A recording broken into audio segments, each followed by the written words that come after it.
mar bago ng'anyo kaluwore kod ywaruok mosebedo kuom ndalo mang'eny ewi telo mar mbalarianyno, to riwruogno dwaro ni yiero mapiyo matelo e kar tiegruokno ero mondo tim, ka giwacho ni ka ok otim mapiyo to rochruok matelo e mbalarianyno nyalo nenore. This delay is unacceptable. The university's academic staff union therefore demands the following actions. Number one, immediate appointment of a substantive vice-chancellor and deputy vice-chancellors in order to restore the stability and strategic leadership of the University of Nairobi.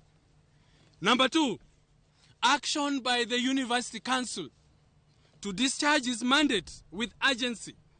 They must advocate and be seen to advocate for the University of Nairobi.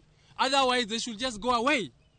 Number three, intervention by the Ministry of Education under the leadership of Cabinet Secretary Mr. Julius Migozo Gamba, who has the statutory mandate to ensure the appointment process is concluded without further delay. We cannot have a premier university that is immersed in confusion. People acting forever. And whenever they are acting, they even get more confused because they cannot be able to discharge their duties. They cannot make decisions. This has put us in a very, very sorry state.